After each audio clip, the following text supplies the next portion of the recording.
Bismillahirrahmanirrahim. Alhamdulillah, salatu wassalamu ala rasulillah. Assalamu alaikum wa rahmatullahi wa barakatuh, my dear brothers and sisters and children in Islam. We are on the next page of Surah Ta Ha, page number 317, dealing with the verses from 77 to 87, 10 verses in this page, in which Allah subhanahu wa ta'ala talks about how He inspired وَلَقَدْ أَوْحَيْنَا إِلَى Musa. So Allah subhanahu wa ta'ala was keep on inspiring Musa alayhi salam to do certain things. In this case scenario, he says, okay, you take my servants, bi ibadi, my servants. He was addressing the children of Israel in the Egypt who have been oppressed in the form of slavery by the Pharaoh in Egypt. Allah says, take them all and cross the sea. And don't worry about the sea, drowning in the sea and all that. I will look after them. So that's the kind of message Allah subhanahu wa ta'ala is inspiring to Musa alayhi salam. So what happens was, in the night, they all, children of Israel, under the leadership of Musa alayhi salam, ran away from Egypt and from their oppression. What happened was, Pharaoh and team came to know about it. And he and his junood, his armies, followed him. Allah said, فَغَشِيَهُمْ مِنَ الْيَمِّ مَا غَشِيَهُمْ. They got engulfed. We all know the story. The seawater completely took over them, and they drowned and they died. And Allah says, Pharaoh, he did not guide the people who followed him. Pharaoh assumed or proclaimed that he is the God, and he made the people to worship him and follow him and all that. Allah says he did not guide his followers. So children of Israel has been saved from the oppression, and they have been miraculously rescued from through that Red Sea. When the Musa alayhi salam struck his staff again, a miracle happened where the sea water split into two, and they were able to clearly pass through that track. And when Pharaoh followed them, the water came back and they drowned. Then Allah subhanahu wa ta'ala now addressing children of Israel, the one whom he rescued. He said, Ya Bani Israel, O children of Israel, kad anjaynakum min aduvikum. When I saved you, anjaynakum, we saved you min aduvikum, from your enemy. Adu means enemy. Again, just touching upon the words, you need to pick up these words. Adu means enemy. Aduvukum. Then Allah says, in the mountain of Tur, Mount Sinai, in that mountain, I took a promise from you. And then the promise or an agreement or covenant that you need to worship only Allah subhanahu wa ta'ala and all that.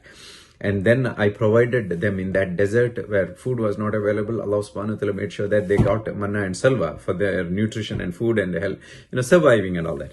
Then what happens? Then Allah says, Kulu. Eat from min tayyibatin ma razaqnakum. Whatever I gave you, from my risk which I am going to provide you, whatever the pure thing, the good thing, the tayyib thing, you eat. But don't exaggerate, don't israf, or don't cross the limit. Don't cross the limit. Then Allah subhanahu wa ta'ala says, indeed, then what happens is, Allah subhanahu wa ta'ala made it very clear, because that is where we differ from other theologies and belief systems in which, say for example in Christianity and all that, they talk about ever merciful God, and there is it's a balance thing. Allah subhanahu wa ta'ala says, don't cross the limit, and lest my anger should justly descend on you, and in ye on whom my anger descends is indeed perished. So Allah subhanahu wa ta'ala talks about ghalab. So Allah subhanahu wa ta'ala is the one who is miraculously escaping them from the tyrant Pharaoh and his oppression and all the troublemaking. Miracles they are seeing in front of them in the form of crossing the Red Sea, seeing manna and salwa being provided to them where the food is, miraculously they're getting food and all. In spite of seeing all this, still if you choose to disobey, then Allah subhanahu wa ta'ala can justly feel upset about it. That's what Allah subhanahu wa ta'ala says. غَضَبِي وَمَنْ يَحْلِلْ عَلَيَّ غَضَبِي فَقَدْ هَوَى. So, you may draw my anger. That means it's because of their clear crossing the limit and that red line. In spite of seeing all this, if they cross that line, and if they disobey Allah subhanahu wa ta'ala and do all the mischiefs, in spite of seeing the, the bayyina, the clear proof, of course, Allah's anger will descend upon them. And Allah says, whoever on whom Allah's anger descends is gone, perished. Faqad awa, is gone. So that concept is there. We can't, we don't have to sugarcoat on that kind of stuff, because Allah is fair, Allah is just, is the Al-Adil, is the most just one. On the day of judgment, you will find him to be the most just. When one of the scholars, pious predecessor scholar, was asked by someone, whom do you want to judge on the day of judgment? Between your mother and Allah subhanahu wa ta'ala. Think about it. You need to understand your mother. When your mother sees that you're going to fall into a fire and going to burn and all that, your mother will have the ultimate peak of mercy, right? But that scholar said, I would choose Allah subhanahu wa ta'ala over my mother in that situation. So that is your Rahman, that is your Rabb, that is your Allah subhanahu wa ta'ala. Allah is the most merciful, but at the same time, Allah is just.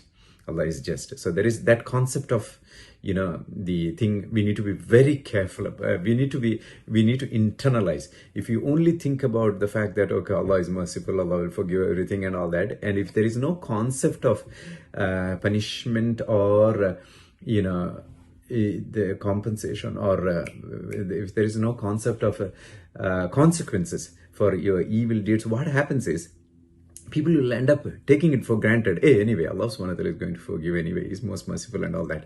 So that attitude is wrong. That attitude will lead into corruption in this world, mischief in this world, and the imbalances in this world. That's why Allah subhanahu wa ta'ala clearly mentioning that, there is a ghalab. Ghalab means anger. Allah subhanahu wa ta'ala get angry with those people who cross the limits knowingly by seeing all the clear proofs.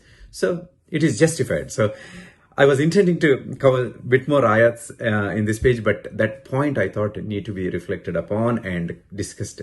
So that's why it's almost 7 minutes. It's over 7 minutes now. So I'm concluding it here. Allah subhanahu wa ta'ala accept it from us. Alhamdulillah Rabbil Alameen. Assalamu alaikum.